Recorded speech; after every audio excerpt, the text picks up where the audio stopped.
For better or worse, ganito kung ituring ng dalawang taong nagmamahalan ang pag-ibig. Mahirap panindigan ang mga katagang ito lalo na kung sa pagtagal ng inyong pagsasama ay palala ng palala ang mga dumarating na problema. Ikaw kapuso, naranasan mo na bang pagsisihan ang relasyong pinasok mo?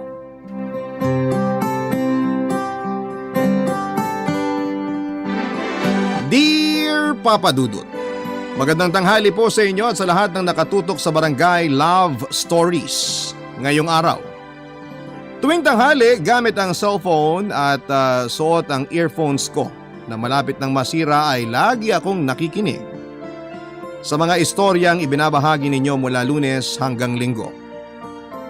Naging background ko na ang inyong boses habang nagtatrabaho ako sa kantin ng isang high school na pinapasukan ko. Papa Dudut, kilala ko sa pangalang Jesusa, 40 years old at 5 taon ng cook sa isang paaralan sa Maynila. Ako ang nagluluto sa mga merienda at ulam na inihahanda sa nasabing kantin ng paaralan. Jesusa man ang pangalan ko sa mga taong nakakakilala sa akin ay nakagawian na akong tawaging Aling SP na mga estudyante. SP mula sa pagkaing espasol.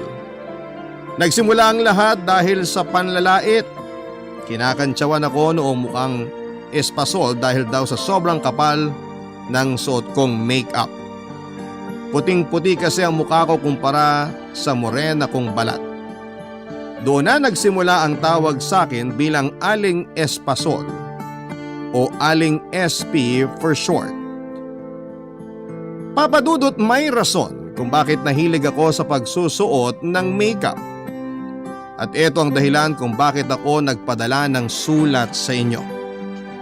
Gusto kong i-share ang kwento ko sa lahat para magbigay ng aral sa bawat nakikinig. Sa mundo kasi natin ay may kanya-kanya tayong pinagdadaanan at ang mga bagay na nakikita natin ay may rason kung bakit ito ganon. Magsisimula po ang kwento ko 10 years ago noong 30 years old pa lamang ako. Papa Dudut.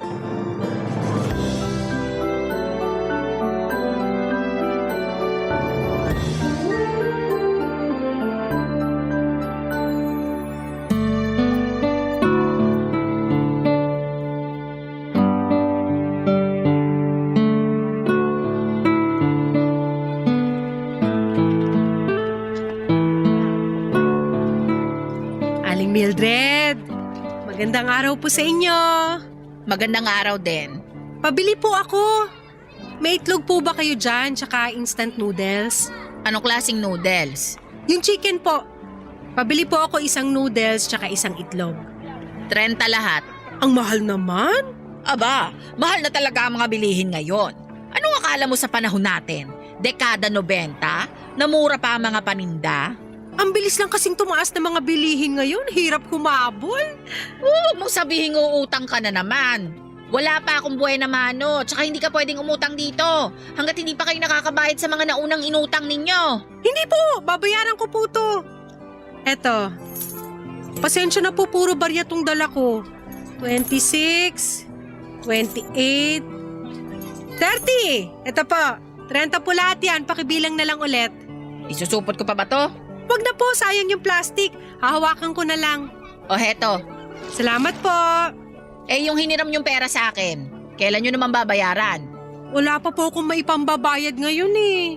Katapusan din po kasi, may iba pa kaming binayaran. Ay naku, Jesusa! 5 buwan na yung utang ninyo sa akin. Hindi pa kasama dun yung mga listahan nyo ng utang dito sa tindahan ko. Puro na lang kayo sa susunod ng sa susunod. Napagod na lang talaga akong maningil. Huwag po kayo mag-alala. Kayo ang una kong babayaran kapag nagkapera po ako. Kailan naman kaya mangyayari yan? Kailangan ko ng eksaktong araw. Hindi ko pa po sigurado eh. Basta maniwala kayo sa akin, magbabayad ako sa inyo. Siguraduhin mo lang yan ha. Kailangan ko yung perang yon dahil may babayaran din ako. Opo, huwag kayong mag-alala. Aling Mildred, may ano ba kayo dyan? May extra ba kayong pera dyan na pwedeng mahiram? Hihiram ka na naman? Wala kang ang pambayad, hihiram ka ulit? Kaya nga po ako hihiram ulit kasi wala akong pambayad. Sabay-sabay ko na lang babayaran lahat sa susunod na buwan. Ay naku, wala akong pera. Tigilan mo ko, Jesusa, ha? Mabait akong tao kung sa mabait. Pero masyado nang makapal yung mukha nyo para humiram ulit sa akin gayong hindi pa kayo nakakapagbayad ng utang ninyo. Sige na po.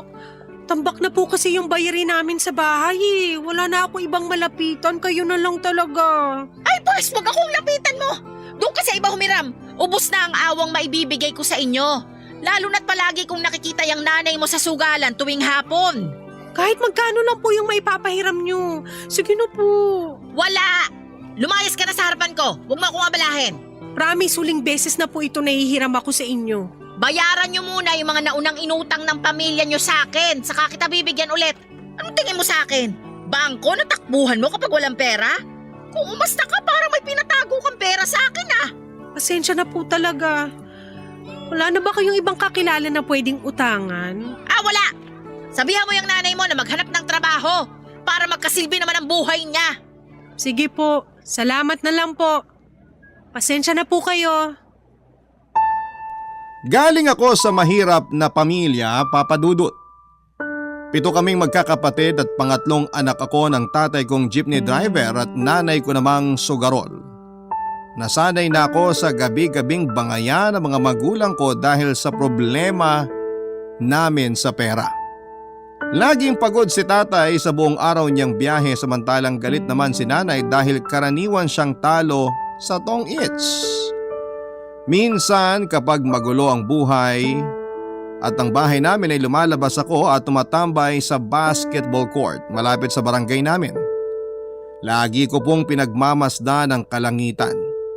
Nangangarap na balang araw ay maranasan ko ring magkaroon ng magandang buhay. Papa Dudut, ilan sa mga kapatid ko ay may sari-sarili ng buhay. Ang iba sa kanila ay maagang nagkaroon ng pamilya. Sa katunayan nga ay may 5 na akong pamangkin ngayon. Habang lumalaki ang pamilya namin ay sumasabay naman ang mga lalong paghihirap namin sa buhay. Wala akong tinapos, Papa Dudut, at dahil dito ay wala rin akong magandang trabaho. Kulang na kulang ang barya-baryang sweldo ko sa pagiging street sweeper ko noon sa dami ng gastusin sa bahay. Ito ang naging rason kung kaya nagkaroon ako ng maraming utang, Papa Dudut. Sa kabila ng kahirapan ay hindi pa rin naman ako nawalan ng pag-asa. Patuloy pa rin ang pangangarap ko sa buhay na inaasam-asam ko. Hawak-hawak ang walis at daspan ay araw-araw kong hinaharap ang mga pagsubok na dumarating sa buhay ko. Nananalangin na balang araw ay makatagpo din ako ng Prince Charming na magsasalba sa akin.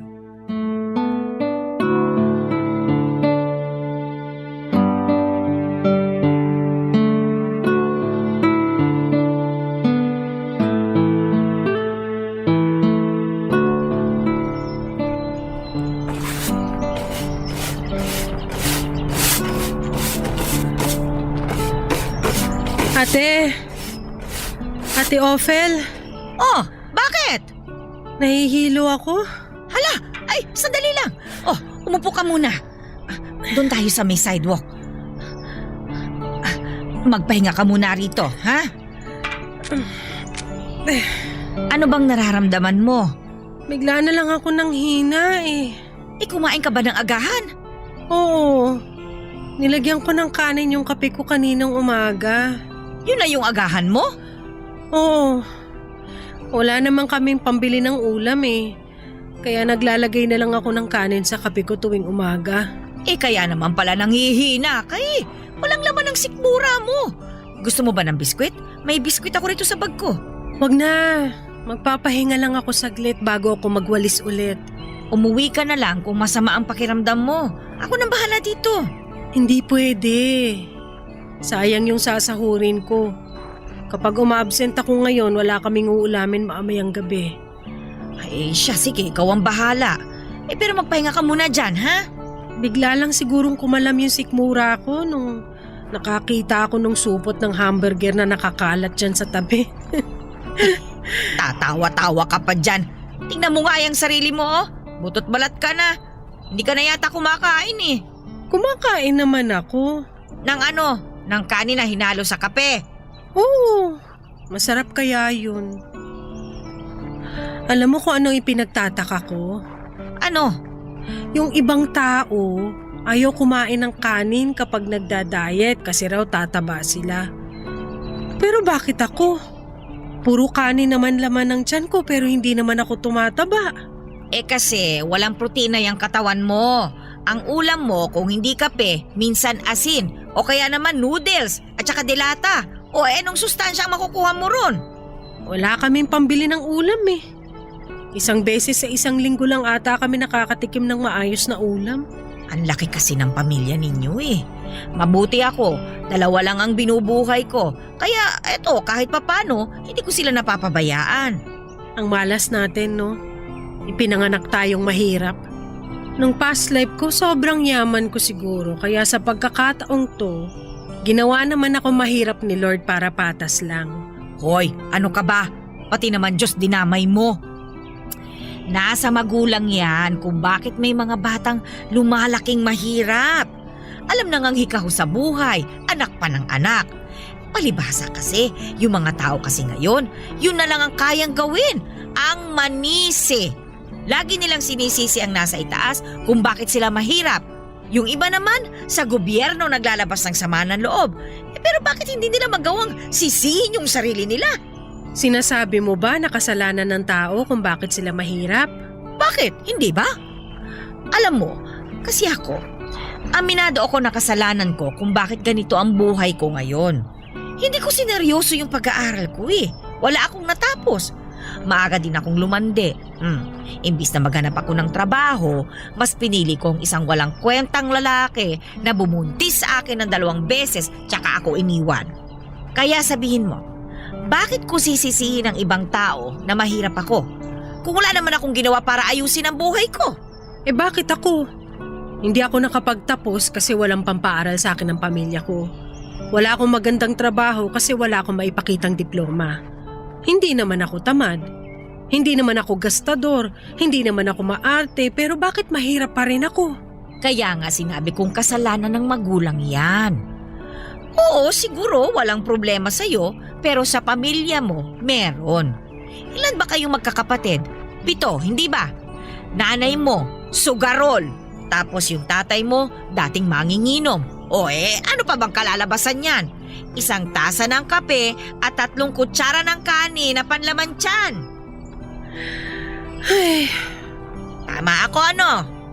oo, tama ka nga. Pero tatanggapin na lang ba natin yon? Na hanggang ganito na lang tayo? Siyempre hindi. Kaya nga tayo nagtatrabaho eh. Pero kung gusto talaga nating umangat ang buhay natin, gawa natin ang paraan. Maghanap tayo ng mga bagay na magpapaangat sa atin. Huwag lang tayong mangarap. Tuparin natin yung pangarap na yon. Teka, ano bang pangarap mo sa buhay? Siyempre gusto kong yumaman. Yun naman pala eh. Di gawan mo ng paraan. Nakikita mo ba yung puno dyan sa likuran mo? Oo, bakit? Isipin mo na yan ang pangarap mo. Kung pinapangarap mo lang na akyatin yan, abay walang mangyayari. Pero kung tatayo ka riyan, lalapitan mo yan at saka susubukan mong akyatin, may tsansa na maakyat mo. Kung maghahanap ka ng hagdan para mas mapadali ang pag-akyat mo, pwede rin naman. Ganon ang mangarap. Hindi lang puro sa isip. Maghanap at gumawa ka ng paraan. Isa sa puso ko yung mga sinabi mo sa akin. Huwag kang mag-alala. Abay dapat lang. Sana balang araw, makuha rin natin yung mga pinapangarap natin. Yun lang ang meron ako noon, Papa Dudut. Mga pangarap na hindi ko naman sigurado kung may tsansang matupad dahil sa estado ng buhay namin. Mula nga sa pagiging street sweeper ay nakahanap ako ng trabaho bilang tagahugas ng pinggan sa isang karinderya. Doon na po ako natutong magluto, Papa Dudut. Si Aling Celia na nagmamay-ari ng karinderyang pinasukan ko ang nagsilbing guro ko. Nagsimula ang lahat noong nagkasakit ang isa sa mga tagaluto ni Aling Celia. Mula sa paghuhugas ng pinggan ay napag-utusan akong maghiwa ng mga ricados. Kalaunan ay pinaharap niya ako sa kalan para magluto ng tinola. Sa mga sumunod na araw ay iba't ibang putahe na ang pinapahawak niya sa akin. Para nga akong nag-aaral sa culinary school dahil marami akong natutunan mula kay Aling Celia. Simula noon ay ginawa na niya akong tagapagluto niya. Mas tumas din ang natatanggap kong sahod dahil doon, Papa Dudut. Enjoy na enjoy ako noon sa trabaho ko. At kahit papaano kasi gumagaan ang pakiramdam ko tuwing nakikita kong nauubos at binabalik-balikan ang mga luto ko. Ang kusina nang naging baluarte ko. Doon ay ako ang reyna. Ako ang nasusunod. Ako ang may hawak ng lahat. Kahit doon lang ay naranasan kong maging masaya pansamantala. Sa karinderyang yon ay nakilala ko si Dondi Papa Dudut. Siya ang lalaking nagpabago sa takbo ng buhay ko. Barangay Love Stories. Barangay Love Stories. Isang construction worker si Dondi Papa Dudut. May pinapatayo noong building malapit sa karinderya namin at isa siya sa mga laborer nito. Una ko siyang nakita noong minsang magpahinga ako sa harap ng karinderya matapos ang lunchtime. Nakatayo siya sa di kalayuan sa amin, hawak-hawak ang sigarilyo habang nagpapahangin. Unang tingin ko pa lamang sa kanya ay naakit na kaagad ako sa itsura ni Dondi. Matipuno ang katawan dahil yon ang kanilang puhunan sa trabaho. Matangkad siya, makapalang kilay na tumugma sa bilugan niyang mga mata. Sunog ang kanyang balat dahil araw-araw siyang nasa initan, pero para sa akin ay mas nakadagdag sa kanyang kakisigan ng kulay ng balat niya. Hanggang sulyap lang ako kay Dondi noon. Wala naman din akong kumpiyansa sa sarili para makipagkilala kahit na crush ko siya. Halos araw-araw siya noong tumatambay malapit sa amin para lamang makisindi ng yosi. Meron kasing matandang babae na nagtitinda ng sigarilyo at tubig malapit sa karinderya at doon laging nakapwesto si Dondi kapag nagpapahinga. Tuwing nangyayari yon ay pasimple naman akong sumisilip sa kanya. Para nga po akong teenager na kinikilig tuwing nakikita ko siya, Papa Dudut. Hanggang isang hapon, paubos na ang tinda naming ulam, dong biglang pumasok sa karinderya si Dondi para kumain. Umigtad ang puso ko, Papa Dudut, noong nakita ko na sa malapitan ng lalaking dati ay sinusulyapan ko lamang, Papa Dudut.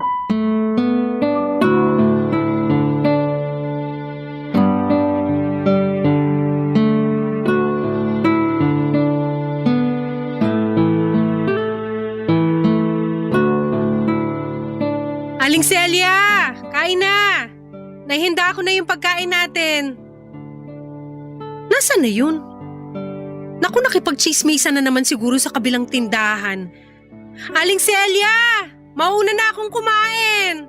Bahala ka dyan! Mauna na akong kumain, baka mamaya may customer na namang dumating. Knock-knock, bukas pa ba kayo? Opo sir, kakain po kayo? Oo sana. May ulam pa ba? Meron pa po. Dito po, pili po kayo. Meron pong bistek, nilaga. Ito pong adobo, bestseller namin. Mukhang naubusan na ako ng ulam ha. Oo nga po eh. Hapon na rin kasi.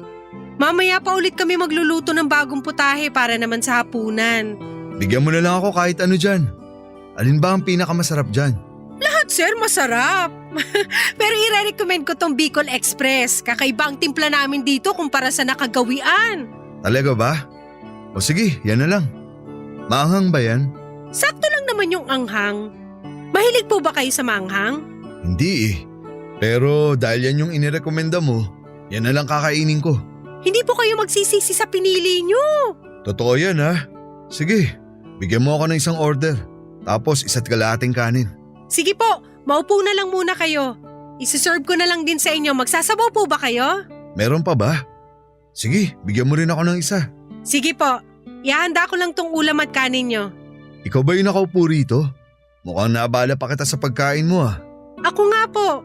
Pero wala namang problema. Siyempre customer muna bago sarili. Ayos lang ba sa'yo kung tatabihan kita? Sabay na lang tayong kumain kung gusto mo. Wala pong problema. Kayo pong bahala. O sige, sasabayan kita. Malungkot kumain ng mag-isa eh. Upo na ako ah. Sige po. Ito po yung Bicol Express at saka isa't kalahating kanin. Salamat. Kukunin ko lang po yung sabaw niya. Bakit po kasi ngayon lang kayo kakain ng tanghalian? Hindi ko kasi gusto yung ulam kanina sa site eh. Puro isda niluluto nila doon kaya di ako kumain. Pero kanina habang nagtatrabaho, kumalamsik mura ako kaya dumiretso na ako dito para kumain. Mahirap na. Baka mamaya mawalan pa ako ng malay dahil sa gutom. Mahulog pa ako mula 4th floor. Hala, dapat kumakain kayo. Hirap pa naman ang trabaho nyo. Ito po yung sabaw. Salamat. Sanay na katawan ko sa ganun. Ngayon nga lang nangatog mga binti ko dahil sa gutom eh. Mabuti na lang malapit lang karinderya namin sa site nyo. May matatakbuhan ka makakainan. Oo nga eh. Simula ngayon, dito na ako kakain kapag di ko gustong ulam nila sa site. Welcome na welcome po kayo rito anytime. Teka, matagal pa ba yung tinatayo yung building?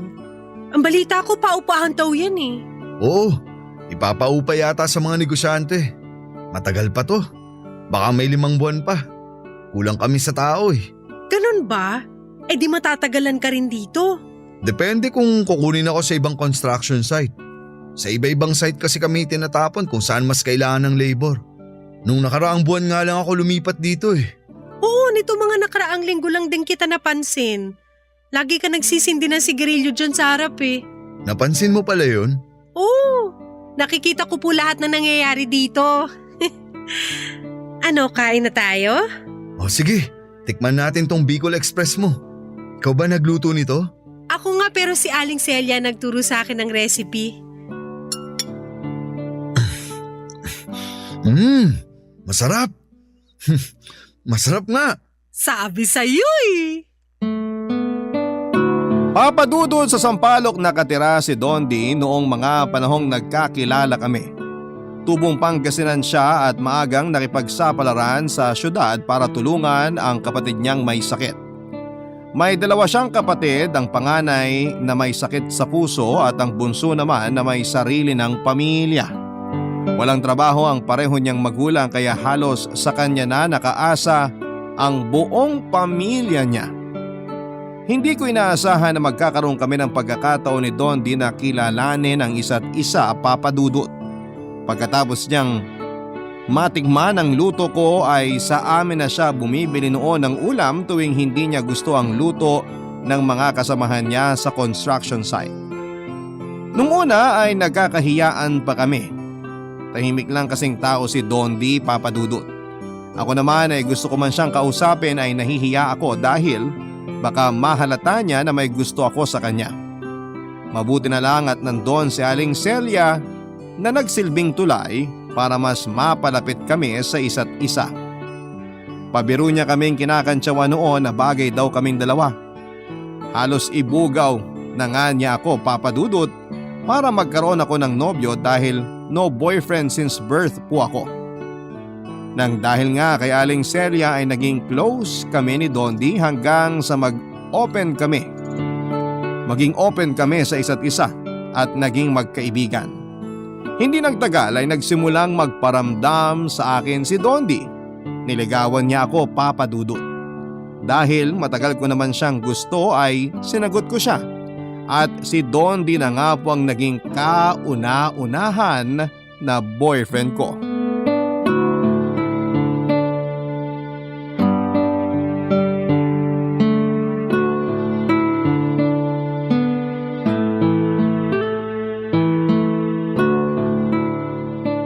Dondi, Wow, Jesusa. natigilan ka dyan. Wala ka bang sasabihin? Magsalita ka naman. Nagulat lang ako. Ngayon lang kasi kita nakitang nagsuot ng makeup. Hindi ba bagay? Sorry, first time ko lang talaga gumamit ng makeup eh. Tatanggalin ko na lang Hindi. Bagay. Bagay sa'yo. Napakaganda mo. Ikaw naman, masyado mo akong binobola. Totoo ang sinabi ko, hindi kita binobola. Mas lalo nga ako na-inlove sa'yo eh, nung nakita kitang nakabihis. Naku, tigilan mo ako dyan eh. Hiya tuloy ako. Huwag kang mahiya. Dapat na maging proud ka sa ganyang itsura mo eh. Mas lumabas yung taglay mong ganda. Pinatunayan mo lang na hindi ako nagkamali na niligawan kita. Ngayon lang ba ako maganda? Kapag naka-makeup ako? Hindi. Siyempre, hindi yun ang ibig kong sabihin. May makeup man na wala, maganda ka. Bolero. Ako ba? Hindi mo ba ako pupurihin sa itsura ko ngayon? Nagbihis din ako oh. Ano ka ba? Hindi ko na kailangang sabihin. Matagal ka ng gwapo.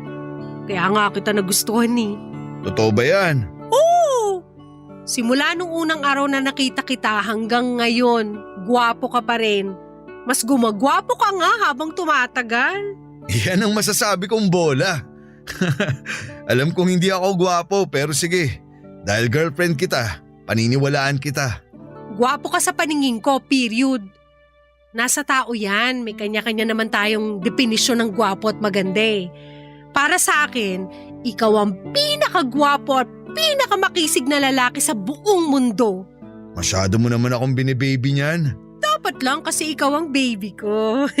Ay sus! Tara na, alis na tayo para maiparamdam ko sa'yo kung paano magmahal ang baby mo. Teka, hindi mo pala nasabi sa akin kung saan tayo pupunta. Basta, sama ka na lang sa akin. Dahil ito ang first date natin bilang magkasintahan. Pinaghandaan ko talaga tong araw na to. Baka naman mamaya masyado kang gumastos para sa date na to ha. Dapat pamilya mo sa Pangasinan ng priority mo. Mas kailangan nila pera mo kaysa sa akin. Huwag kang mag-alala. Nag-iipon talaga ako para sa'yo. Kung ano man ang gastos ko ngayong araw, hindi apektado ang pamilya ko. Okay na sa akin kahit saan tayo kumain. Ang mahalaga magkasama tayo. Huwag mo nang isipin ang gastusin natin. Ako na ang bahala doon. Pangako ko sa'yo, hindi man tayo mayaman, hindi ko ipaparamdam sa'yo ang problema sa pera. Salamat. O sige na, umalis na tayo. Baka gabihin pa tayo sa labas. Sige, pero daan muna tayo sa construction site. Bakit? Nandun yung motor ni Pareng Cardo. Hiramin ko. Mabuti na lang pala hindi ako nagbistida. Sasakay pala tayo ng motor. Di bale, kapag yumaman tayo, hindi mo na poproblemahin ang suot mo. Kasi sa kotse na tayo sasakay. Ay naku, wish ko lang. Naging maayos naman ang relasyon namin ni Dondi Papa Dudut. Para nga akong naka-jackpot dahil ang unang boyfriend ko ang siya na ring naging huli. Noong natapos nila Dondi ang itinatayo nilang building ay nalipat naman siya sa Bulacan. Nagkalayo man kami sa mga unang buwan ng relasyon namin ay hindi ito naging hadlang sa pagmamahala namin. Nagkaroon kami ng tinatawag na long distance relationship. Pero kahit ganoon ay nalampasan namin ito. Lagi noong tumatawag sa akin si Dondi kapag tapos na siya sa kanyang trabaho para kumustahin ako at para na rin ikwento kung paano ang naging takbo ng araw niya. Araw-araw niya akong ina-update dahilan kaya sobra-sobra ang tiwala ko sa kanya. Tuwing day off naman niya ay umuwi siya sa amin para bisitahin ako. Lumipas nga ang 2 taon ay pareho naming naisipang mag-live-in ni Dondi. Lumipat kami sa isang mumurahing bahay sa Sampaloc. Iniwan ko ang pamilya ko, pati na rin ang trabaho ko pero hindi pa rin naman nakalimot noon sa mga responsibilidad ko. Isa pa ay nangako sa akin si Dondi na bibigyan niya ako ng magandang buhay at pinanghawakan ko yon. Sa pagsasama namin sa iisang bubong ay nakabuo kami ng bata sa sinapupunan ko. Doon na nga po nagsimulang magbago ang lahat. Papa Dudut. Barangay Love Stories. Barangay Love Stories. Papa Dudut, ang pangarap ko noon ay ang makapangasawa ng mayaman pero malayo. Mula doon ang naging katuwang ko sa buhay. Hindi po mayaman si Dondi pero kahit na ganoon ay nagpapasalamat pa rin ako dahil nabigyan ako ng mabait at masipag na kasintahan. Hindi man kami kasal ay parang mag-asawa na ang turingan namin sa isa't isa noong nagsama kami sa iisang bubong. Mas lalo pa ngang tumibay ang pagsasama namin dahil sa pagdating ng anak naming si Eva. Naging magkatuwang kami sa pagpapalaki sa anak namin. Kaso nga lang, lumipas ang mahabang panahon ay unti-unting nagbago ang ugali ni Dondi. Nagsimula ang lahat noong natuto siyang magbisyo, Papa Dudut. Nagkaroon siya ng barkada na mahilig sa inom at sugal. Tuwing natatapos siya noon sa trabaho ay sa barkada siya dumediretso para mag-inom at maglaro ng baraha. Nung una ay pinapayagan ko siya sa gawain niya dahil tingin ko ay nararapat din naman sa kanya ang mag-enjoy, lalo na at buong araw siyang pagod sa kanyang trabaho. Kaso nga lang ay unti-unting binago ng bisyo niyang yon ang ugali ni Dondi. Naging mainitin ang ulo niya. Hindi lang siya umuuwing lasing, lagi din siyang galit at nagwawala, lalo na kapag talo ito sa pagsusugal. Karaniwan ako ang napagdidiskitahan ni Dondi lalo na kapag wala siyang mapaglabasan ng galit. Nung una ay natatanggap ko pa ang pagbubunganga nito at pagwawala sa bahay. Pero noong nagsimula na niya akong saktan ay doon na po ako kinabahan ng labis, Papa Dudut.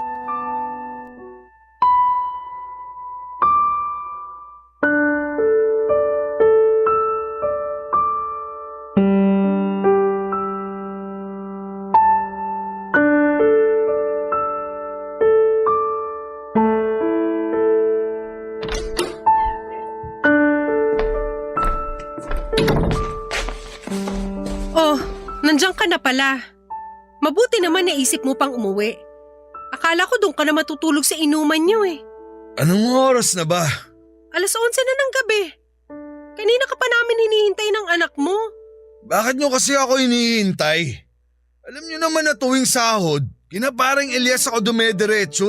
Paano hindi ka namin hihintayin? Wala kaming pambili ng ulam. Mas inuna mo pa yung mga kumpare mo kaysa sa amin ang anak mo. Imbis na sa pagkain mo ibili ang sweldo mo, winaldas mo pa sa alak. Ano pong pakialam mo? Pera ko to. Gagastusin ko to kahit saan ko gusto. Eh paano naman kami? Saan kami kukuha ng panggastos ng anak mo? Tandaan mo, Dondi, pinatigil mo ko sa pagtatrabaho. Nangako ka sa akin na ikaw ang bubuhay sa amin. Naniwala ako doon, tapos ano tong pinaggagawa mo ngayon? Kung hindi inom, sugal? Kung gusto mo pala magbuhay binata, sana hindi ka muna bumuo ng pamilya. Ang dami mong sinasabi.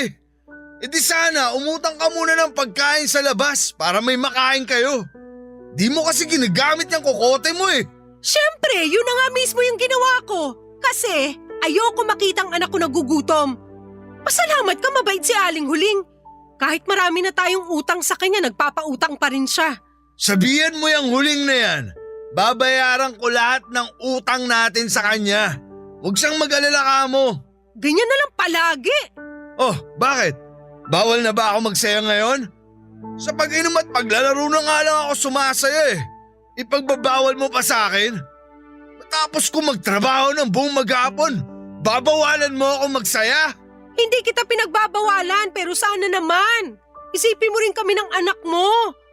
Nagsasaya ka doon kasama ng mga kaibigan mo, tapos kami nandito, naghihintay, nagugutom? Lahat na lang ba sa akin mo iaasa? Dondi naman! Sino ba dito ang padre de pamilya? Hindi ba ikaw? Saan kami kukuha ng panggastos? Sa lupa? Huwag mo nga akong tinatasan ng boses. Kung makapagsalita ka, alam mo dami mong nagagawa sa pamilyang to eh. E palamunin ka lang din naman dito. Pareho kayo ng anak mo. Ah, talaga? Sige, ikaw ang mag-alaga ng anak mo dito sa bahay. Ako ang maghahanap buhay. Kapal ang mukha mong isumbat sa akin yung pagtatrabaho mo, eh wala ka naman na ibibigay para dito sa bahay? Anong sabi mo? Wala akong ibinibigay? Bakit meron ba? Yung bayad natin sa upa, 2 buwan na tayong sinisingil ng may-ari. Malapit na naman ang bayaran. May maibibigay ka na bang pambayad? Oh, tingnan mo! Babayaran ko lahat yan kapag nagkapera ako! Para kang sirang plaka! Lagi na lang yung sinasabi mo pero wala naman nangyayari. Kakasahod mo lang, di ba? Saan na napunta yung pera? Nasa bulsa na ba ng mga kalaro mo sa sugal? Sabi mo, wag mo akong tataasan ng boses eh! Dondi? Nananakit ka na rin ngayon? Kaya mo na rin akong saktan ngayon? Dapat lang sa'yo yan! Talo na nga ako sa sugal, bunga nga mo pang sasalubong sa akin! Sino ang hindi maririndi? Umalis ka na nga dyan sa dadaanan ko! Huwag mo akong tinutulak-tulak! Bakit? Bawal din ba? Sabi na huwag mo ako itulak eh! Bawal kitang itulak? Lahat na lang bawal? Itutulak kita kung gusto kitang itulak! Ako ang may pera sa pamamahay na to, kaya ako ang masusunod! Kung gusto kitang itulak, itutulak kita! Hindi mo ako pwedeng saktan dahil buntis ako, Dondi! May bata sa tiyan ko ngayon! Papa Dudut, nakakalungkot lang makita na ang dating taong minahal ko ay unti-unting nagbago. Walang pakialam si Dondi kahit na nagdadalang tawa ko noon. Ang tanging nasa isipan lamang niya ay ang sugal at pag-iinom. Ako ang naging punching bag niya tuwing hindi maganda ang timpla ng ulo niya. Tiniis ko ang lahat ng iyon, Papa Dudut, sa ngalan ng pamilya. Pero sa pagdaan ng mga buwan ay mas lumala pa ng lumala ang ugali ni Dondi. May pagkakataon noon na itinakbo pa ako sa health center dahil nagsuka ako matapos mawala ng malay. Nauntog kasi ang ulo ko sa pader matapos niya akong itulak dahil sa galit niya. Mabuti na lang talaga at walang nangyaring masama sa bata sa tiyan ko. Kahit pa noong ipanganak ko ang pangalawa naming supling ay wala pa ring nagbago sa ugali ni Dondi. Dahil halos lahat ng kinikita niya ay napupunta na lamang sa pagsusugal. At ako na mismo ang dumidiskarte para may makain ang mga anak namin. Pumasok ako sa isang kantin sa paaralan malapit sa amin at mabuti na lamang at may kakilala si Aling Celia na nagtatrabaho doon kaya mabilis akong nakapasok bilang tagaluto ng ulam. Kaso nga lang, Papa Dudut, maraming estudyante ang nakakapansin noon sa mga pasa at sugat sa mukha ko. Hanggang sa isang teacher ang nagsabi sa akin na kailangan ko raw itago ang mga pasa sa mukha ko dahil hindi ito magandang ehemplo sa mga batang nakakakita. Ang ginawa ko na lamang ay nagsuot ako ng makapal na makeup hanggang sa maitago nito ang mga sugat at pasa ko, Papa Dudut. Halos araw-araw na ganon ang naging buhay ko noon. Binubugbog sa gabi at tuwing umaga naman ay binibigyan ko ng oras ang paglalagay ng makeup para lamang maitago ang mga iniwang galos ni Dondi sa mukha ko. Doon na po ako nagsimulang makilala sa eskwelahan bilang Aling SP. Mukha raw kasi akong espasol sa sobrang puti ng mukha ko na hindi umaayon sa morena kong balat. Hindi ko na lamang pinapansin ang mga pangangantsaw nila sa akin noon, katulad ng hindi ko pag-inda sa pananakit sa akin ni Dondi. Taon ang tiniis ko sa ganong klase ng buhay ko hanggang sa isang araw ay hindi ko na talaga ito nakayanan pa, Papa Dudut.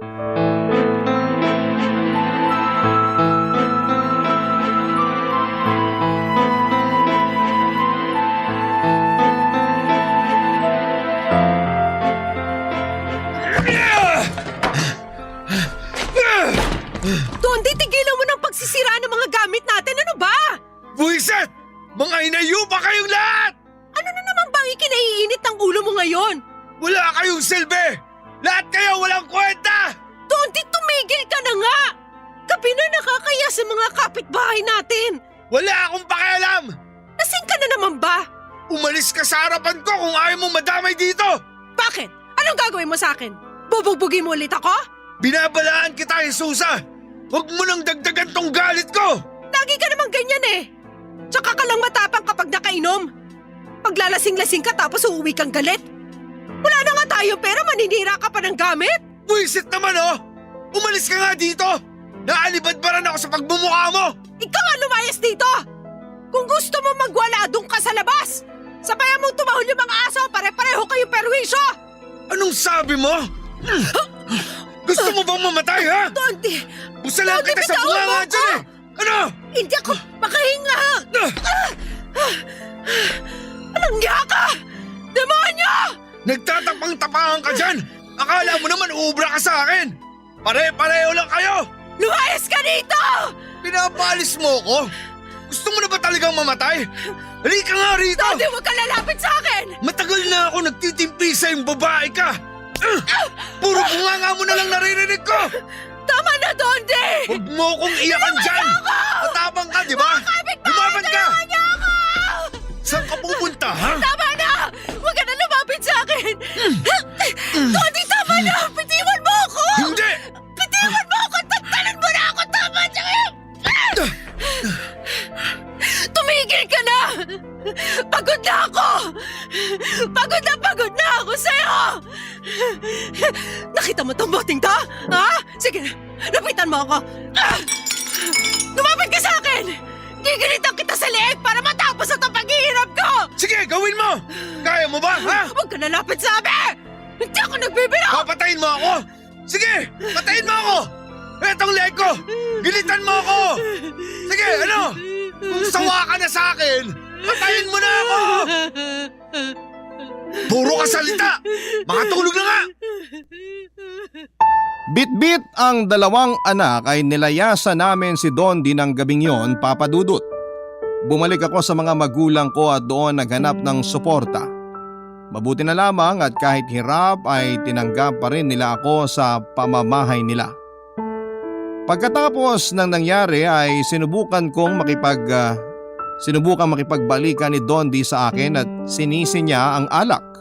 Kung kaya niya nagawang saktan ako, pero noong mga oras na yon ay hindi ko na ulit siya tinanggap sa buhay ko. Maging ang mga magulang ko ay hindi na rin pumayag na bumalik ako sa poder ni Dondi. Ayoko nang dagdagan pa ang trauma ng mga anak ko dahil maging sila ay takot na rin noon sa sarili nilang ama. Lumipas ang mga buwan ay unti-unti na ring tinigilan ni Dondi hanggang sa nabalitaan ko na lamang na may bago na pala siyang kinakasama. Pinilit kong buhayin ang dalawa kong anak bilang isang single mom.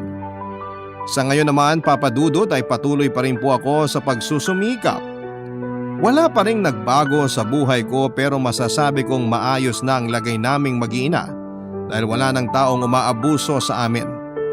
Masaya ako na matapos ang napakahabang panahon ay tuluyang ko nang tinigilan ang paglalagay ng makapal na makeup sa mukha ko dahil wala na akong kailangang pang itago.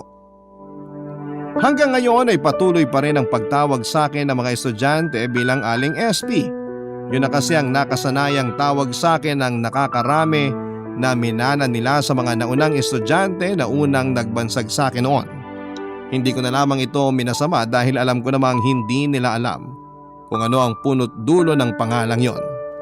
Ngayon ay tinatawanan ko na lamang ito, Papa Dudut, dahil tapos na ako sa parte ng buhay kong yon at nakapag-move on na ako mula sa nakaraan. Hanggang dito na lamang po ang kwentong maibabahagi ko sa inyo. Maraming salamat po sa inyo at mabuhay po kayong lahat. Ang inyong forever kapuso at kabarangay, Jesusa. Nagustuhan ng iyong napakinggan? Ituloy yan via live stream sa www.gmanetwork.com/radio. Barangay LS 97.1 Forever!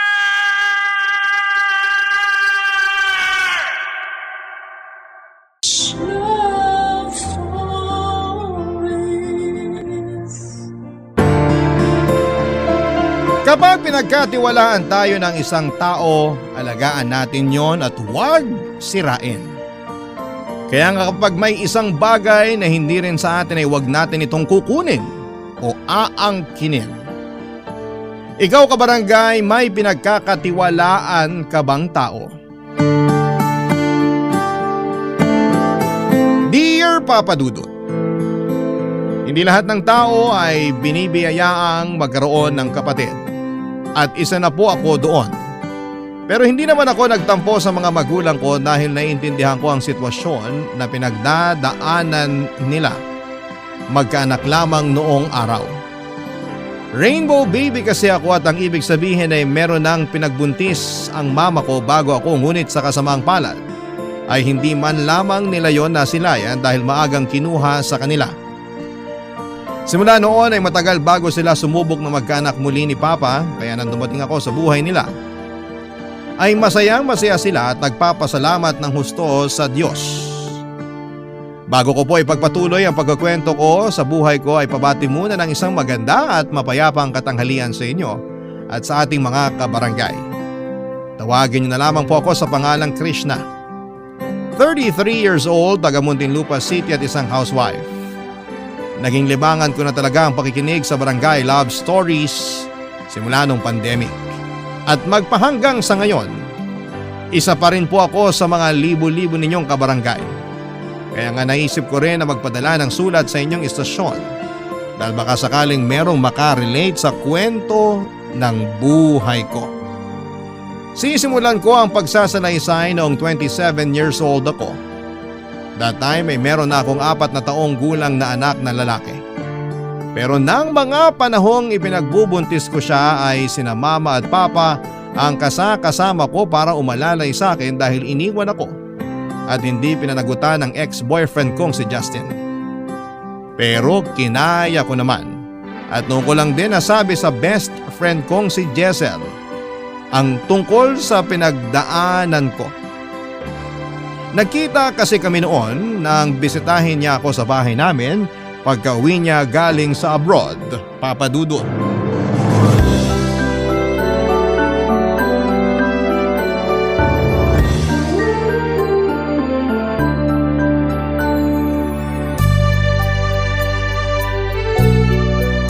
Grabe! Hindi ko akalain na pag nagkita na pala uli tayo meron ka ng 4-year-old son? Ang bilis ng panahon! Oo nga eh.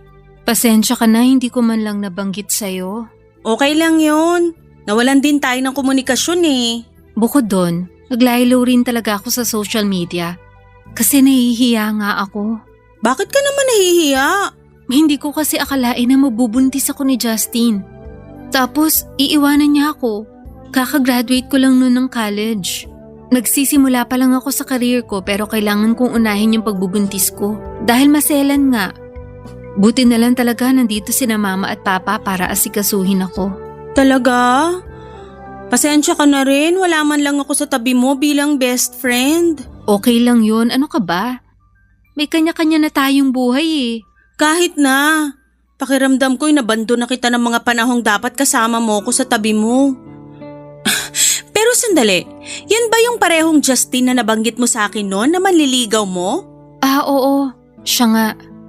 Sinagot ko siya, naging kami. Tapos nabuntis niya ako. Tapos tinakasan ka niya? Oo. Grabe, may mga lalaki palang ganun? Unfortunately, meron. At isa na nga dun si Justin. Mas ramdam ko na ngayon kung gaano kahirap sa'yo yung pagbubuntis mo. Plus yung pangiiwan pa nung mokong na yun. Ay, pero buti hindi mo naisipang ipalaglag yung anak mo. Kasi syempre, sabi mo nga kakagraduate mo pa lang tapos iniwan ka pa nung Justin na yun. Natakot ako, oo. Pero hindi naman sumagi sa isip ko yun. Kaya nga nilakasan ko na lang ang loob ko na magsabi kina mama at papa tungkol sa pagbubuntis ko. Kahit na alam ko magagalit sila sa akin. Ayun, nagalit nga sila. Pero mas nanaig pa rin yung pagiging magulang nila. Noon pa lang naman mahal na mahal ka na ng mga magulang mo. Kaya siguradong hindi ka nila matitiis. Kaya nga thankful ako sa kanila. Simula nun, nangako ako sa sarili ko na gagawin ko lahat para maging ligtas yung pagbubuntis ko sa baby ko. Nai-imagine ko na sobrang saya nyo nung pinanganak na siya. Oo, naiyak pa nga ako noon, lalo nung unang beses ko siyang mahawakan at mabuhat. Iba talaga sa pakiramdam kapag naging nanay ka na. Kahit mahirap, kahit nakakapagod, makita mo lang na masaya yung anak mo, babalik na agad yung lakas mo. Mas lalo tuloy akong humanga sa'yo. Biruin mo, nalagpasan mo lahat yan ng mag-isa. Ang galing-galing mo. Hindi naman, sakto lang. Anong sakto ka dyan? Ikaw ha? Pahambol? Oh, ikaw naman ang magkwento. Kumusta naman yung naging buhay mo sa abroad? Ayun, puro trabaho lang. Alam mo na, mahirap lang pamilya namin. Kaya nga nung nakagraduate ako, sinikap ko na talaga mag-focus sa trabaho para kumita ng pera. Gusto ko rin kasi mapag-aral ng college yung nakababata akong kapatid. Sa awa ng Diyos, kakagraduate lang niya last year. Wow, congratulations! Ang galing mo rin eh. Katulad ka pa rin ng dati, dedicated sa mga ginagawa mo. Hindi na ako katulad ng dati kasi mas seryoso na ako sa buhay ngayon. Nung high school kasi tayo parang biro-biro lang sa atin lahat eh. Iba na pala talaga pag nagtatrabaho ka na. Totoo rin naman yun. Kaya nga napasabi na lang ako na bakit kailangan pang tumanda ng tao. Dati excited ako makapagtrabaho pero nung naranasan ko na, biglang kabig. Ayoko na. Pero syempre, nandun na ako. Alangan namang umatras pa ako, di ba? Tama. Parang ikaw lang yan. Hinarap mo at hindi mo inatrasan ang pagbubuntis mo. Papadudot kung meron mang tao na tinuring kong kapatid sa ibang nanay ay si Jessel yon. Magkaklase kami nung high school kung saan ko siya unang nakilala. Magkasing edad lang din kami at pareho rin ang personality. Yun bang palatawa, kalog at hopeless romantic. Pareho rin kaming ligawin ng mga lalaki pero sa aming dalawa ako yung laging nagkaka-boyfriend. May pagkapihikan kasi siya sa mga lalaki at wala akong naalala na nakwento niyang may nagustuhan siya sa mga nanligaw sa kanya. Pero wala namang kaso dahil nag-aaral pa lang naman kami ng mga panahong yon. Nang tumungtong na kami sa kolehiyo ay nagkahiwalay kami ng pinasukang university dahil umuwi sa Cebu ang pamilya niya. Doon na siya nag-aral at pagka-graduate niya ay nagtrabaho siya sa ibang bansa. Tuluyan na kaming naging malayo sa isa't isa hanggang sa dumalang na lamang ang aming komunikasyon. Dahil naging busy na kami sa sarili naming buhay at karera, tapos ay nabuntis pa ako. Dumating pa nga sa punto na hindi na talaga nag-update sa social media si Jessel kaya minado akong naging malayo na rin ang loob ko sa kanya. Pero alam ko sa puso ko na siya pa rin ang best friend ko na tinuring ko na parang tunay na kapatid. Kaya nga masakit kay Jessel na malamang hindi nag-work out ang relationship namin ni Justin na siyang nabanggit ko sa kanya noon na bago kong manliligaw. At mas nadagdagan lang ang inis niya rito nang nagbunga pala ng bata ang relasyon namin. Pero hindi ako nito pinanagutan. Mabilis na lumipas ang 1 linggo at nagulat na lamang ako nang biglang nag-reach out sa messenger ang tatay ng anak ko.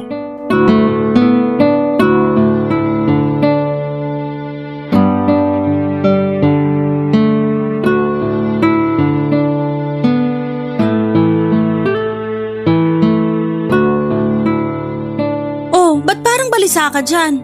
Ha? Ako? Balisa? Oo, kanina pa kasi ako nagkukwento pero kung hindi delayed yung response mo, hindi mo naman naiintindihan yung sinasabi ko.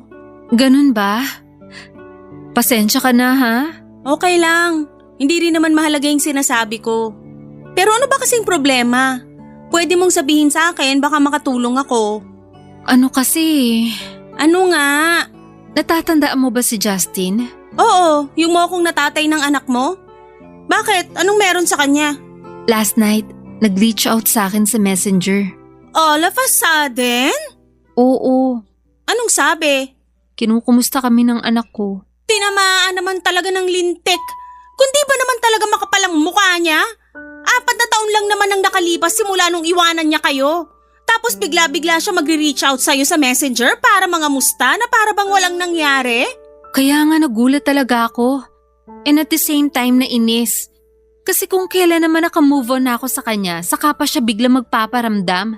Baka naman tinatalaban ng konsensya kaya ganun. Hindi ko alam eh. Ang tanong, nireplyan mo ba nung nag-chat? Nung una hindi. Pero ang kulit-kulit niya. Gusto raw niyo makita yung anak namin.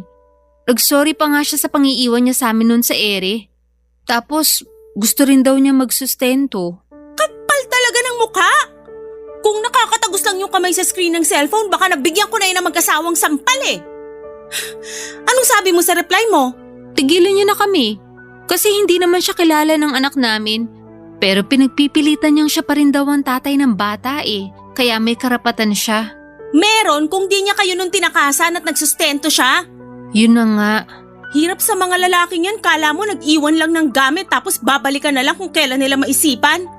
Ganun kasi trato nila sa ating mga babae. Bagay lang at hindi tao na may damdamin din. Ay, ano kayang gagawin ko rito kay Justin pag nangulit pa siya? Alam mo may naiisip ako pero syempre, ikaw pa rin na magde-decide sa huli. Sige, ano yun? I-block mo. Pag nag-chat uli gamit ibang account, i-block mo uli. For sure mananawa rin yun. Pag hindi pa rin tumigil, takutin mong ipapablatter sa barangay. Tingnan natin kung hindi mabahag ang bundot niya na parang aso. Grabe naman yung ipabarangay. Ayoko namang umabot kami sa ganun. Kaya nga sana wag na siyang mangulit kasi siya rin ang madedehado sa inyo. Baka nga makasuhan pa siya kasi wala man lang siyang sustento lalo nung panahong nagbubuntis ka. Kaya umayos-ayos talaga siya. Pero naisip ko rin kasi na what if sincere naman siya sa pakikipag-reconnect niya sa akin para sa anak namin? Gaga ka ba? Sorry na. Curious lang din kasi ako sa dahilan niya kung bakit niya kami iniwan nun. Ang sabihin mo baka naman may feelings ka pa rin sa kanya. Wala na no, naka-move on na nga ako, di ba? Sus, baka naman sinasabi mo lang yan pero ang totoo hindi pa talaga. Kasi hindi ka makakaramdam ng curiosity na malaman pa yung mga dahilan niya kung totoong naka-move on ka na. Ibig sabihin lang nun, may paki ka pa sa kanya. Ganun ba yun? Oo, ganun yon. Kaya kung ako sa'yo, wag mo nang i-entertain yung Justin na yan. Nakaya mo nga na wala siya sa buhay niyong mag-ina ng 4 na taon Tapos bigla na lang siyang susulpot na parang kabute. Pustahan, baka pinapaasa ka lang yan. Bakit naman niya ako paaasahin? Siyempre, sinusubukan niya kung tanga ka pa rin katulad ng dati. Ouch, ang sakit naman nun. Masasaktan ka talaga lalo kung magpapauto ka pa rin sa lalaking yon. Ay, sinasabi ko talaga sa'yo, Krishna.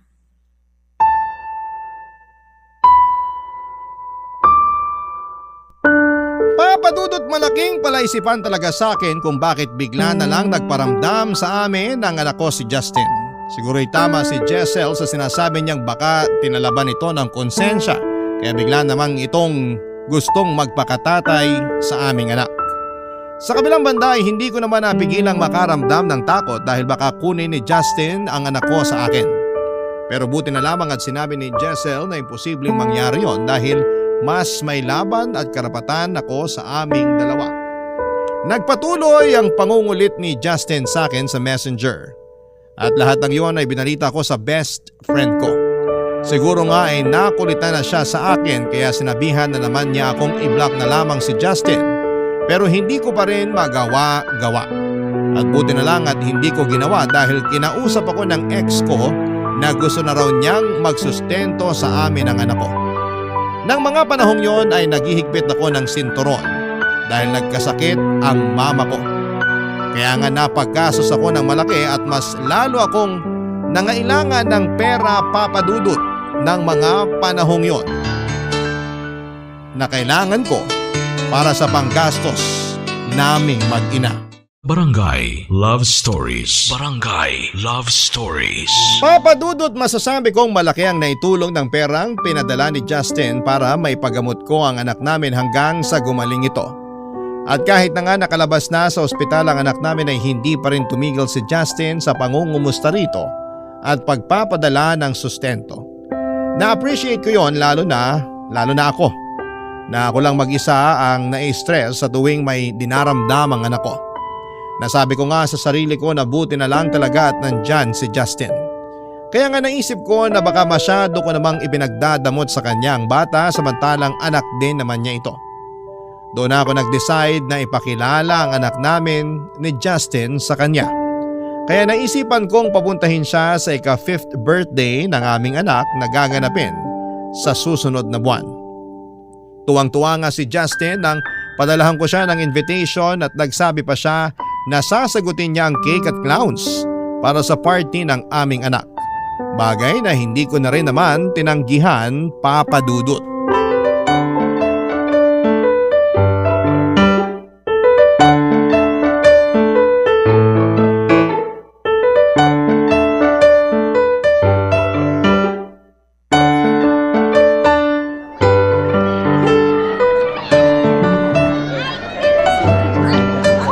Wow, bongga naman itong birthday party ng anak mo, Krishna? Oo, sinikap ko talaga mabigyan siya ng magandang birthday party. Lalo na lumalaki na siya. Mas na-appreciate niya na yung mga bagay. Oo nga eh. May pa-clown pa nga oh. Aliw! Pero teka. Siguro naman hindi ka umutang para magpa-party ng bongga ha? Kasi di ba last month medyo nangailangan kayo ng pera dahil sa pagkakasakit ng mama at anak mo? Hindi naman ako nangutang. May konting ipon naman ako pero yung totoo, tinulungan ako ni Justin para mabigyan ng magandang birthday party yung anak namin. In fact, siya yung sumagot ng cake at clown. Sandali. Ano ka mo? Alam ko magagalit ka pero kasi… Hindi naman ako galit. Ang akin lang, akala ko pa naman nilubayan na kayo ng Justin na yan. Hindi pa rin pala. Tapos ngayon malalaman ko na nagbigay ng pera at sumagot ng cake at clown para sa birthday party ng anak nyo? Wow! Oo, tsaka siya rin yung tumulong sa akin nung nangangailangan ako ng pera sa pagkakasakit ng anak namin. Bakit hindi ka lumapit sa akin? Alam ko kasi na may pinagagamitan ka rin sa pera mo. Kahit na. Pwede naman kitang pahiramin, anak mo naman yan. Okay lang. Desisyon ko rin naman na wag nang ilayo kay Justin yung anak namin. Kasi pagbalik-balik na rin ko man ang mundo, mag-ama pa rin sila. So ibig sabihin yan, ayos na sa'yo na mag-co-parenting kayo ni Justin? Oo. Okay, sabi mo nga. Desisyon mo yan. Thank you, Giselle. No worries. Basta umayos-ayos pa rin yan Justin na yan ha. Hindi porke pumayag ka nang ipakilala sa kanya yung anak nyo makakalimutan ko na yung atraso niya sa'yo. Anong atraso? Justin, ikaw pala. So ikaw pala si Justin. Yeah, ako nga. And you, Miss Beautiful? Huwag mo ako matawag-tawag ng ganyan ha. May pangalan ako. Justin, siya nga pala si Giselle, best friend ko. Giselle, siya si Justin, tatay ng anak ko. Nice to meet you, Giselle. Nice to meet youin mo mukha mo. Wow, wag ka na magalit sa akin. For sure, nakwento sa'yo ni Krishna yung nangyari sa amin few years ago. Pati na rin yung hindi ko pagsusustento sa anak namin. Bata pa ako noon, hindi pa handang maging ama. Pero nagbago na rin naman ako ngayon.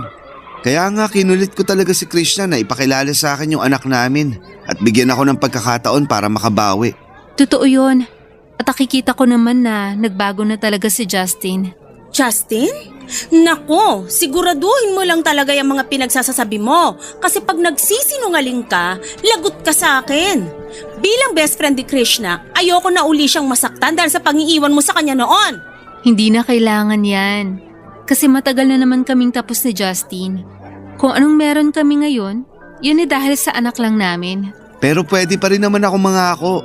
Para lang makasiguro si Giselle na nagbago na nga ako. I swear, hindi ko nasasaktan si Krishna at ang anak namin. So, okay na ba yon, Giselle? Oo, okay na yon. O paano? Maiwan ko muna kayo. Pupuntahan ko lang yung anak ko kasi makikipaglaro ako sa kanya. Sige.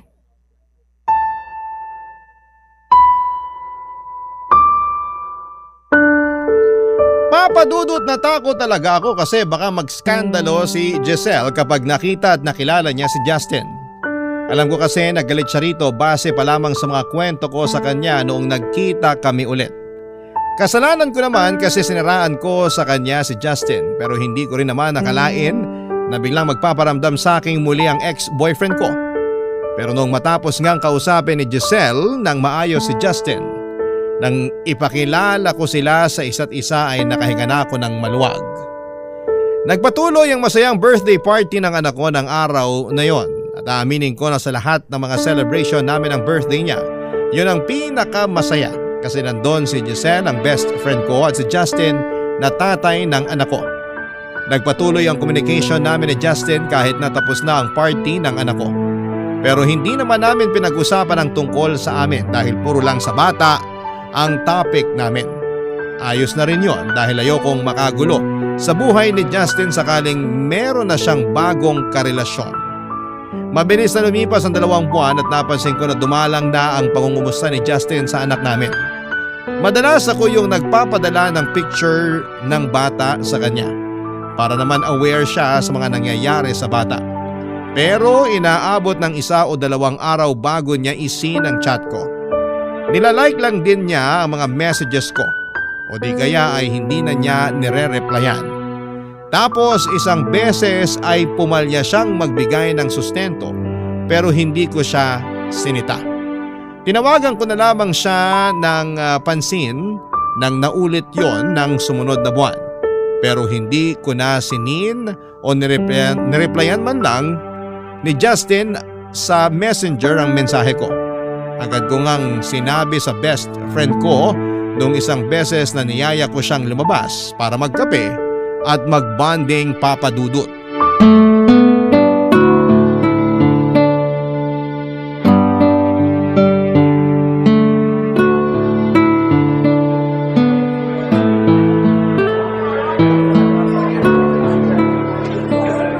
Nang lulubog lilitaw yung pagpaparamdam ni Justin sa anak namin. Tapos lagi pa siyang hinahanap sa akin ng bata. Napapagod na ako sa pagpapalusot sa anak namin kung nasa ng papa niya. Uy, shucks! Ang gwapo naman niya sa regalo kong polo shirt. Sino? Ha? Wala. Naku, may boyfriend ka na ba? Wala rin, no? Saka bakit hindi ko naman sasabihin sa'yo best friend kita? Kung sakali mang meron, ikaw ang unang makakaalam. Ano na nga uli yung sinasabi mo? Ha? Tungkol kay Justin. Anong tungkol sa kanya? Akala ko in good terms na kayo. Akala ko rin eh, pero mukhang pinaglalaroan niya lang kami ng anak ko. Bakit? Ano nga uli ginawa niya? Hindi na naman nagpaparamdam sa amin. Kapag nagsisend ako ng pictures ng anak namin sa kanya tsaka update, wala naman siyang sinasabi. Minsan parang hindi pa siya interesado kasi matagal bago niya isin yung message ko. Baka naman busy lang sa trabaho. Naisip ko rin naman yun. Pero sana kahit konting oras, paglaanan niya yung anak namin. Pumayag na nga ako na ipakilala sa kanya yung bata. Excited pa nga siya eh. Tapos bigla naman siya magkakaganyan. Ang bilis mo naman i-judge yung tao. Baka busy lang talaga sa trabaho. Di ba ahente yun? Baka kumukota. Ewan ko. Kasi 2 months na rin siyang hindi nagpapadala ng sustento sa anak namin. Ay talaga? Oo, kaya nga naiinis ako kasi paasa siya. Sana talaga nakinig na ako sa'yo nun. Sana hindi ko na siya hinayaan na bumalik pa sa buhay namin ng anak ko. Bakit naman? Di ba sabi mo naka-move on ka na sa kanya? Oo, pero paano yung anak namin? Paano mag-move on sa kanya yung bata sakaling biglaan na naman siyang hindi magparamdam at maglaho na parang bula? Sa bagay, masakit nga yun sa part ng anak mo, lalo naging close na sila ng tatay niya. Sinabi mo pa. Gabi-gabi nga siyang hinahanap sa akin ng anak ko. Naubusan na lang ako ng isasagot. Tingin ko mapapagod din yung anak mo. Kaya hayaan mo na lang. Ngayon lang yan kasi kakakilala pa lang naman niya sa tatay niya. Pag nasanay yan na hindi na uli nakikita si Justin, for sure hindi na niya hahanapin yung tatay niya. Sobra ka naman? Anong tingin mo sa anak ko pampalipas oras lang ni Justin? Gaga, wala akong sinabing ganyan ha. Para kasing ganun yung ibig mong sabihin. Yun bang kapag gusto lang ni Justin makita yung anak namin, saka siya pupuntahan sa bahay? Kung ayaw niya, baliwala na sa kanya, ganun ba? Hindi mo naman kasi mapipilit si Justin kung biglang nagbago yung priority niya sa buhay. Saka baka akala mo lang talaga na handa na siya magpakatatay sa anak niyo, pero mali ka pala. Kung totoo man yung sinabi mo, hindi pa rin pala nagbabago si Justin. Katulad pa rin siya ng dati. Paasa at mangiiwan sa ere.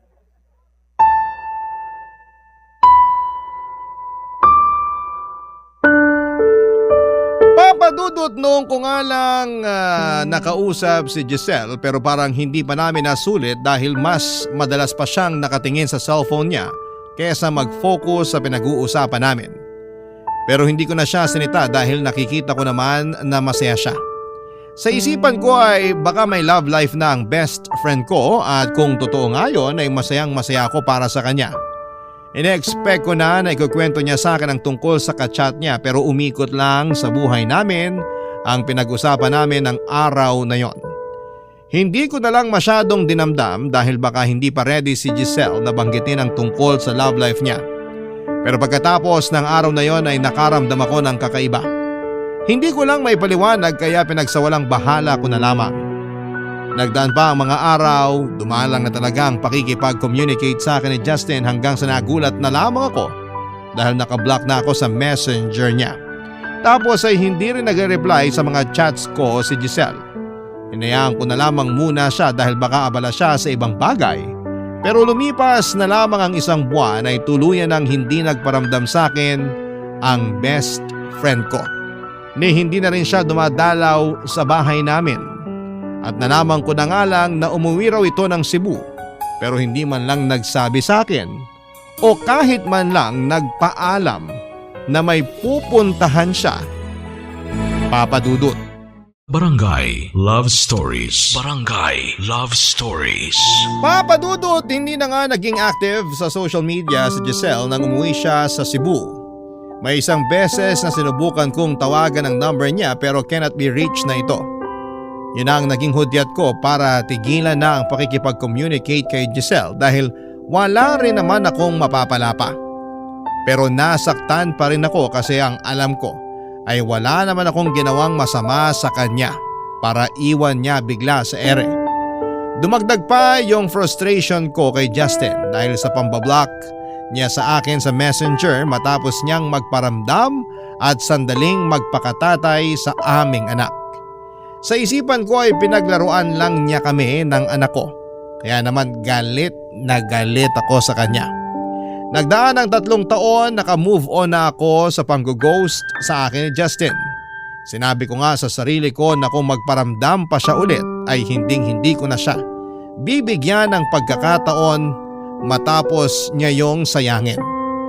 Pinaliwanag ko rin sa anak ko na wala na ang tatay niya kaya wag na niya itong hanapin pa. Tapos nakilala ko naman si Vincent na siyang naging boyfriend ko at hindi nagtagal ay naging fiancé. Siya rin ang pumalit sa pwesto ni Justin bilang father figure sa anak namin, Papa Dudut.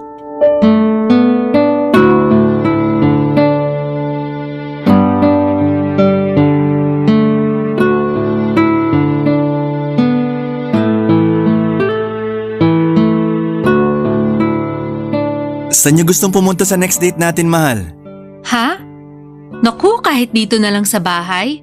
Okay na sa amin yun ng anak ko. Sa akin naman yata hindi okay yon. Bakit naman? Siyempre, gusto ko kayong dalhin na mag-ina sa magagandang lugar. Pero nakakahiya kasi, mahal. Bakit ka naman mahihiya? Kasi mapapagastos ka pa. Kung dito lang tayo sa bahay magdi-date, mas tipid. Magluluto na lang ako ng mga paborito mong pagkain. Talaga? Oo. Gusto mo ba ng pasta? Oo naman. Pero iniisip ko kasi baka mapagod ka lang sa pagluluto. Kung kakain na lang tayo sa labas, mas madali. Wala namang kaso yon kasi ikaw naman yung pinaglulutuan ko. Alam mo, gusto kitang alagaan kasi mahal na mahal kita. Thank you kasi minahal mo rin ako kahit na may anak na ako. Bakit naman hindi ko gagawin yon? Yung pagkakaroon mo ng anak yung pinakamagandang bagay na nangyari sa'yo. Kaya yun na rin yung pinakamaganda para sa akin. Ibang-iba ka talaga sa tatay ng anak ko. Kasi akala ko wala nang lalaki na katulad mo. Yung responsable, mapagmahal, maalaga. Kumuntik na nga ako nung hindi maniwala sa love dahil sa ginawa sa amin ni Justin. Pero totoo pala na inaalis ng Diyos yung taong hindi para sa atin. Para mabigyan ng puwang yung tao na nilaan niya para sa atin. At para sa akin, ikaw yun. Hindi mo lang ako minahal kasi mahal mo rin yung anak ko. Doon talaga ako thankful eh. Thankful din ako na nakilala ko kayo ng anak mo. Gabi-gabi bago ko matulog, lagi kong pinagdarasal na sana tulungan ako ng Diyos para maging mabuting tatay sa anak mo. Kasi yun yung bagay na hindi nagawa sa kanya ni Justin. Mabuting tatay ka na sa sarili mong paraan. Mahal na mahal ka ng anak ko. Kita mo naman, di ba? Oo. At mahal na mahal ko rin siya. Mas close na nga kayo kaysa sa amin. Uy, parang may nagsaselos dito oh. Hindi Masaya nga ako kasi alam ko na may father figure na siya. Pero nung una, alam mo, natakot talaga ako kung paano magiging mabuting tatay sa kanya. Talaga? Bakit naman? Kasi wala naman akong karanasan. Sa isip ko, gano'n na ako kahanda. Paano kung makagawa ako ng mali? Pero sa huli, nakita ko na lang yung sarili ko na nagpapakatatay na sa kanya. Kung totoo man yung love at first sight, yun yung una kong naramdaman pagkakita ko sa anak mo, mahal. Hinding-hindi ko nga makakalimutan yung unang beses na nagkita kayo. Naiyak ka pa nga nun. Oo, hindi ko kasi talaga napigilan. Malapit ako sa mga bata. Ako na halos yung nag-alaga at nagpalaki sa mga pamangkin ko. Kaya nga alam ko na agad na ikaw talaga yung lalaking hinahanap ko. Yung lalaking gusto ko makasama hanggang pagtanda natin. Ganyan din yung nararamdaman ko sa'yo. Hindi na ako makapaghintay na iharap ka sa altar at sumumpa para maging asawa mo.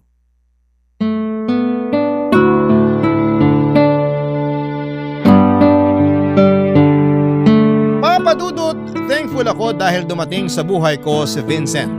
Alam ko kasi sa sarili ko na handa na ulit ako magmahal nang makilala ko siya.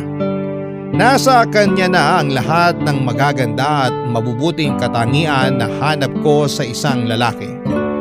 Mapagmahal, maalaga, maalalahanin at bukod doon ay mas una niyang minahal ang anak ko kesa sa akin. Kaya alam ko na magiging mabuting tatay siya. Hindi rin lingid sa kalaman ni Vincent ang tungkol kina Giselle at Justin. Maging siya ay nagtaka kung bakit bigla na lamang silang naglaho na parang bula. Magkaganon pa man ay hindi ko na binigyan ng puwang sa puso ko at isipan ko ang mga bagay na yon. Tapos na kami ni Justin at wala na rin siyang karapatan sa anak namin. May tampo naman ako kay Giselle dahil kinalimutan niya ang pagkakaibigan namin ng biglaan. Pero makaraan ang 2 linggo ay laking gulat ko nang makita ko nag-post sa Facebook si Giselle kasama ang isang batang babae na tansya ko ay nasa 2 taong gulang.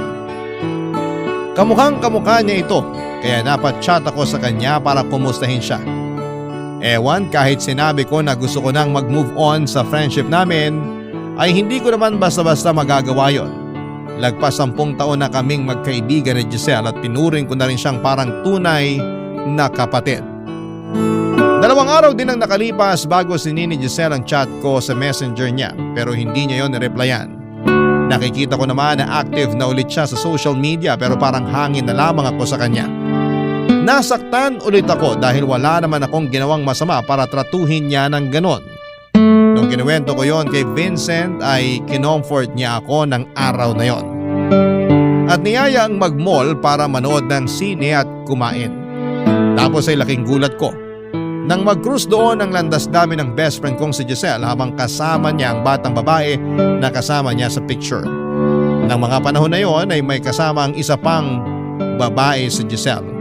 Pero nung nakita niya ako ay agad niyang pinasama rito yung batang babae at inutusan silang pumunta sa indoor playground ng naturang mall na kinakaroon na namin para maglaro, papadudot.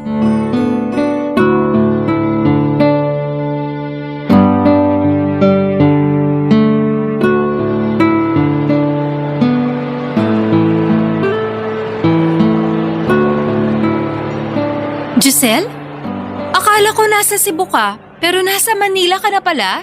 Oo, last month lang kami umuwi rito. Ganun ba? Pero bakit hindi mo man lang sinabi sa akin? Kahit yung pag-uwi mo sa Cebu, hindi ka rin nagpaalam man lang. Hindi ko naman responsibilidad na ipaalam sa'yo yung nangyayari sa buhay ko ah. Kaya bakit kailangan ko pang sabihin at magpaalam sa'yo? Hindi naman sa ganun.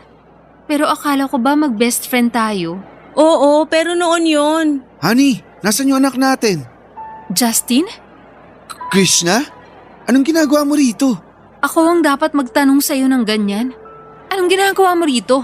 Bakit magkasama kayo ni Giselle? Mahal, sila ba yung Giselle at Justin na kinuwento mo sa akin? Oo, sila nga. At nagtataka ako kung bakit sila magkasama ngayon. Alam mo, kahit kailan mahina ka talagang pumake up. Hindi pa ba obvious? Kami na ni Justin at meron na kaming anak. Anak niyo yung batang yun? Oo! Walang hiya ka pala eh. Paano nangyari yun? Alam mo namang ex-boyfriend ko si Justin. Siya rin yung tatay ng anak ko. Ikaw na ang may sabi. Ex mo na si Justin. Ibig sabihin lang nun, tapos na kayo. Tungkol naman dyan sa sinasabi mong tatay siya ng anak mo, si Justin na mismo ang nagsabi sa akin na wala na siyang pakialam sa inyong mag-ina. Kaya nga hindi na rin siya no nagparamdam at nagsustento eh. Totoo ba yun, Justin? Oo, na-realize ko na hindi ko pala talaga kayang panagutan yung anak natin. Mali ko lang kasi pinilit ko pang makipag-communicate sa'yo. Pero buti na lang din nangyari yon. Kasi hindi ko sana makikilala si Giselle. Krishna, Kapal ano ng ba? mukha mo! Bakit mo yung ginawa kay Justin? Kulang pa nga yung sampal na yan para pagbayaran niya lahat ng mga kasalanan niya sa akin at sa anak ko. Wiset, ang sakit nun ah. Sumusobra ka na talagang babae ka. Sige, subukan mo saktan si Giselle. Ako makakalaban mo. Aba, at sino ka naman? Ikaw ba ang knight in shining armor ni Krishna? Ako lang naman yung boyfriend at fiancé niya. At hindi ko nahahayaan na saktan mo na naman siya. Nakaka-touch naman. Hindi ko akalain na meron pa palang lalaki na magtsatsaga sa tulad niyang may anak dahil nagalaw na ng... Justin! Subukan mo pa magsalita ng kabastusan tungkol kay Krishna. Dadagdagan ko pa yan. Ang yabang mo ah! Vincent, tama na! Huwag mo nang patulan yung baliw na yan. Bastos eh! Nakakainis! Tumigil na nga kayo, pwede ba? Gusto niyo bang pagpiestahan tayo ng mga tao rito? Eh ano naman? Ayaw mo bang malaman ng lahat ng mga tao rito kung gaano ka katraidor? Ang kapal na mukha niyo ni Justin. Nagtiwala ako sa inyo, pero pareho niyo ako niloko. Galit ako sa inyo. Lalo na sa iyo, Giselle. Sa dinami-dami ng babae magugustuhan ni Justin, ikaw pa talaga? Akala ko pa naman nun galit ka sa kanya dahil sa ginawa niya sa akin. Tapos magiging kayo rin pala. Tinuring pa naman kitang parang kapatid pero traidor ka!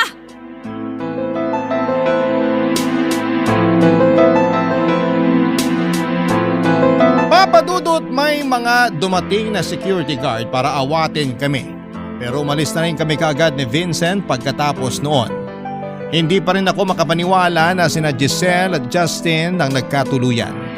Kaya siguro hindi na ako kinausap ni Giselle noon dahil nga may namumuo na silang relasyon ni Justin. At hindi na rin sa akin nagparamdam si Justin dahil nga sila na ni Giselle. Kung ibang babae siguro ang nagkatuluyan ni Justin ay wala na akong pakialam. Hindi ko na rin naman siya mahal pero sa dinami-rami ng babae bakit si Giselle pa ang tinuring kong best friend at parang tunay na kapatid ang pinatulan niya. Pakiramdam ko ay trinaydor niya ako kaya hindi ko siya mapatawad. Pero siguro nga ay ganoon talaga ang buhay. Hindi porke tinuring mong kaibigan ay hindi ka na rin sasaktan. Mas lalo lang tuloy naging masakit sa akin ang pagtatapos ng pagkakaibigan namin ni Giselle dahil sa ginawa niya. Kinofort naman ako ni Vincent ang araw na yon dahil umiiyak pa rin ako hanggang makauwi sa bahay namin. Nag-alala nga si mama at papa pati na rin ang anak ko. Doon ko na nga sinabi sa kanila na nakita ko nga si Giselle at Justin sa mall kasama ang anak nilang babae. Sa huli tinanggap ko na lamang na kailangan ko nang kalimutan ng pagkakaibigan namin ni Giselle. Katulad ng pagkalimot niya sa pinagsamahan namin. Sa kasalukuyan, Papa Dudut ay kasal na kami ni Vincent at masayang masaya ako sa kanya. Sa kanya ko nahanap yung pagkakaibigan na nawala sa akin nang traidorin ako ni Giselle. Kumbagay, hindi ko lang basta asawa si Vincent, matalik ko rin siyang kaibigan at ipinagpapasalamat ko yon ng husto sa Panginoon. Kung tatanungin ninyo naman ako kung may balita pa ako kina Justin at Giselle ay nalaman ko kamakailan lang mula sa nanay ni Giselle na naghiwalay na rin sila matapos mambabae ni Justin. Nagkataon pa namang buntis noon si Giselle sa second child nila. Naawa ko sa kanya pero siguro iyon na rin ang karma niya dahil sa ginawa niya sa akin. Napatawad ko naman siya pero hindi na muling maibabalik noon ang dati naming pagkakaibigan. Hanggang dito na lamang po at maraming salamat sakaling mapili po ninyong i-ere sa inyong istasyon ang aking kwento. More power po sa Barangay Love Stories at number 1 kayo sa puso namin. Ang inyong forever kapuso at kabarangay, Krishna. Barangay Love Stories. Barangay Love Stories. Napakasakit na nangyari kay letter sender. Pero buti sa uli, naging maayos pa rin ang buhay niya. Anong say mo sa Barangay Love Stories na ito? Pagkwentuhan natin sa comment section yan. Nagustuhan ng iyong napakinggan? Ituloy yan via live stream sa www.gmanetwork.com/radio. Barangay LS 97.1 4